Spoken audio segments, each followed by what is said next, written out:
Okay, it's going to be a review of AEW Double or Nothing 2021. Best AEW pay-per-view in a really long time. An amazing crowd. It really did feel like WrestleMania type of crowd. And yeah, so it was just a breath of fresh air after sitting through so many depressing. I really felt like Double or Nothing and All Out last year were just really depressing in terms of the 4-hour pay-per-views without a crowd, without a legit crowd. They were just really tough to watch. But yeah, I think all the AEW fans were rewarded with a great show right here. Just everything about the show just was very positive. I think everyone needs to check it out. It's just very, very uplifting show. There's really nothing on the show that I thought was bad or awful. I just think everything came off really, really well here. First match tonight first match on the main show. That pre-show match looks awesome. I wish I had seen it. It's Serena Deeb and Rio. So if anyone saw the match, let me know how it was. But the first match on the main pay-per-view, you had Adam Page taking on Brian Cage. So Page versus Cage in a singles match right here. The energy from the crowd was just awesome. They were here every step of the way, every suplex, every spot. They just reacted to it. Just great transitions here. Cage did some beautiful Germans. I thought Cage looked good, and Page hit his just great counters to the buckshot lariat. Just a lot of creative stuff. Right, a lot of good high spots from Adam Page. Just everything about this match just flowed really well. The only thing I didn't like was the Ricky Starks interference. And then you had Taz on commentary kind of barking and yelling at Brian Cage. So it kind of continues that whole Cage dissension away from Team Taz. So yeah, obviously you have to build that up. I just thought maybe you could have saved that for Dynamite because this match was just going so well. I didn't really care for the scuffle at the end with Cage and Ricky Starks. But yeah, definitely one of the brighter things on the show. Next up, you had the Young Bucks taking on Eddie Kingston and Jon Moxley for the Tag Team Championships. I thought this was the match of the night. I mean, just great stuff. I mean, this just had the best energy, best crowd reaction. It was really cool to see Eddie Kingston wrestle in front of this type of crowd. This was probably the most. This has got to be, the biggest crowd I think Eddie's wrestled in, at least on a mainstream pay-per-view. So the fans chanting Eddie when he got the hot tag, I thought that was great. I thought, Moxley was awesome here. His facial expressions, the blood, the energy, just the emotion, just, some of the things he busted out, the Nigel spot where he actually did the double lariat. I thought that came off great. But the Bucks here, Bucks were, good heels.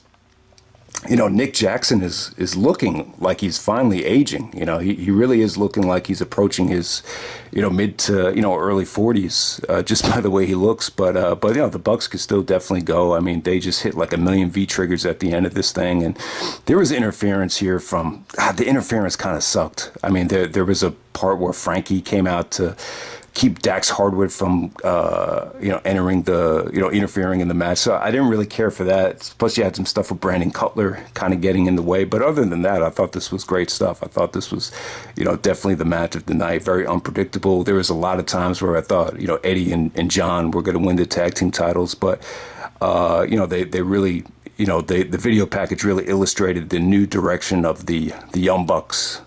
And just the cockiness, the arrogance, the Air Jordans, the Nick Jackson with the the piercings, just this new metamorphosis of the Young Bucks, it came off pretty well. So, all right, next up you had the Casino Battle Royale for a future AEW World Championship match. So this was kind of a headache at first. I mean, just the way they booked this thing. So Double or Nothing has a casino gambling theme. So they broke this down into sections of 5. You had the clubs, the diamonds, the hearts, spades. Then Leo Rush was actually the Joker, just by himself coming out there. And I mean, you had great talent in this match.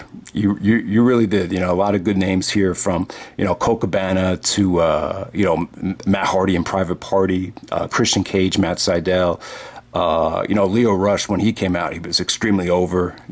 Really the two guys that they booed the crap out of when they got eliminated was Leo Rush, and it was actually, it was Max Caster, the John Cena wannabe right there. So yeah, Penta El Zero Miedo was in this thing. So, it didn't flow that well because of how it was broken up. It was in sections of 5, and then you had like a 2-minute clock. I wasn't a big fan of the pacing of this thing.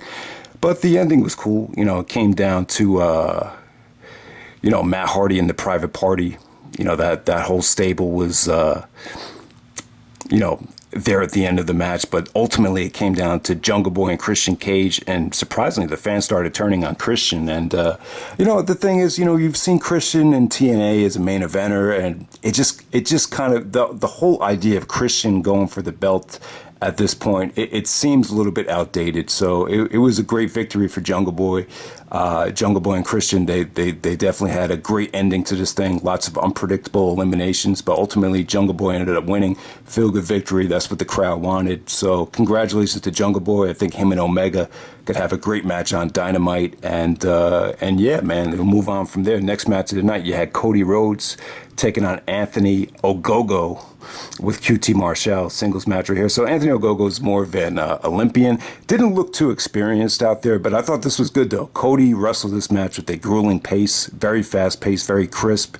Cody, he looked good, man. There was definitely a sense of urgency in terms of the way Cody was pacing this thing. He kind of wrestled this thing like he really knew he had to work extra hard to make it work. But Anthony Ogogo, he's actually almost blind in one of his eyes. So, Cody was actually not really going after the eye, but going after the forehead, the shoulder area where the eye was. So, just a lot of good things here. But ultimately, Cody goes over, and yeah, man, just very crisp, very stiff, very, they tried to make this thing out to be more of a real fight. Anthony Ogogo busted out the Olympic Slam, a lot of nice submissions, a lot of nice strikes to the gut.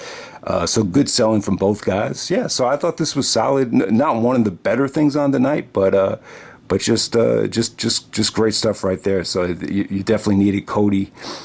Still one of the cornerstones of the company. So I agree with Cody going over right here, because I just think there's too many question marks with Anthony Ogogo. But obviously he has a great resume in terms of being an Olympian and everything. Kind of got you thinking about maybe how would Kurt Angle fit into AEW, but maybe that probably wouldn't be the right way to go at this point. All right, so next up, you have Miro taking on Lance Archer, singles match for the AEW TNT Championship. Good stuff right here. Another good match. I think Lance Archer surprised a lot of people here. Just Miro's definitely the better worker, though. I really think Miro, watching this thing, you could just see the experience that he's had, wrestling Cena at a WrestleMania, stuff like that. You can't teach experience. So I just thought he was awesome here. He's gotten in better shape. I just thought everything about his offense was crisp. The Jake the Snake Roberts interference and, Miro kind of manhandling him. He got a lot of great heat for that. But overall, man, I thought both big men worked a really good, really fast-paced match for two bigger guys, and Miro definitely looked dominant at the end of this thing. So I thought the right guy went over. I thought while it lasted, it was just solid stuff. Not one of the best things of the night, but it kept the show moving at a good pace. So you just had great variety on this show. All right, so next up you had Dr. Britt Baker, DMD, with Rebel taking on Hikaru Shida, challenging Hikaru Shida for the championship. So this is 1 year in the making. Hikaru Shida won the women's championship last year at Double or Nothing. So she had been champion for a whole year, and it finally comes to an end. But I'll tell you, man, this was an interesting match. I felt like Britt Baker was more over before the match started. Like the fans were really behind her. You had tons of DMD chants. But as the match progressed, I feel like Hikaru Shida, got the fans on her side. I started rooting for Shida, as the match progressed. I don't know. Britt was she did her job in terms of being a heel. Like, she wasn't going for anything flashy.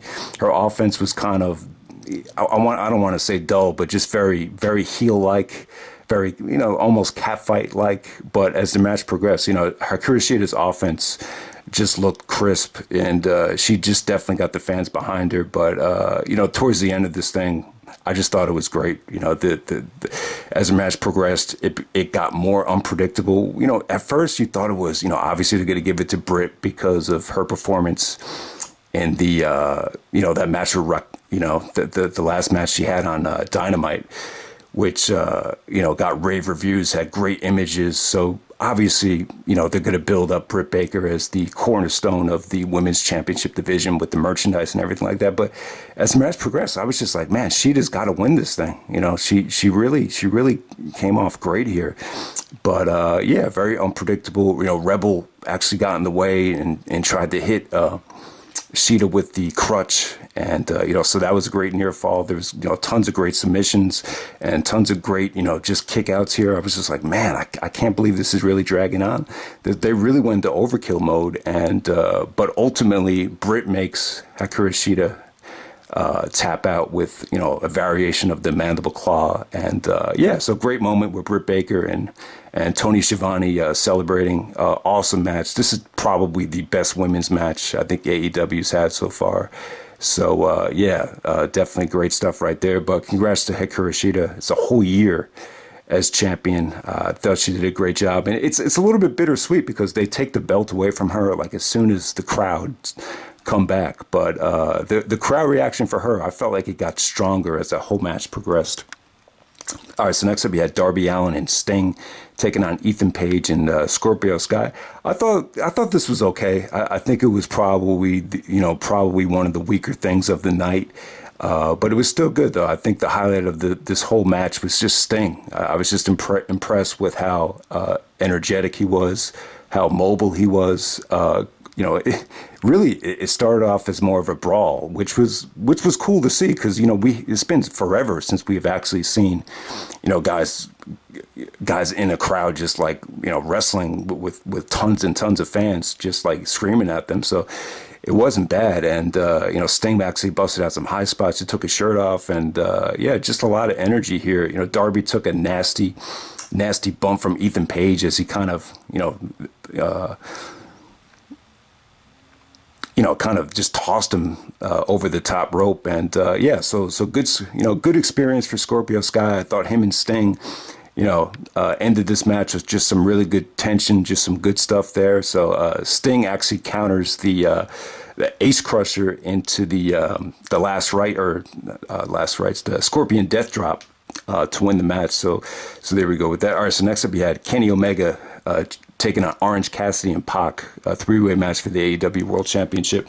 Awesome match right here. Really the selling thing about this match is it felt like an independent wrestling match in front of a mainstream audience. So I just thought the creativity here was just on another level. The last WWE pay-per-view, the triple threat matches just seemed very simple, very laid out, very, I don't want to say choreographed, but they just looked very structured. This one, it just seemed like all three guys had a lot of creative input into what was going on here. So, the Omega stuff with Don Callis kind of hurt the match a little bit. Don came out and you had like every single championship belt come into play. So that might be kind of a negative. But other than that, I thought it was great stuff. I thought Orange Cassidy was really over. It was great experience for him. And then Pac, he's someone that has had great chemistry with Omega. So I love the decision to have, put Pac in this environment. So you saw just great chemistry between Pac and Kenny Omega. They compared Pac to a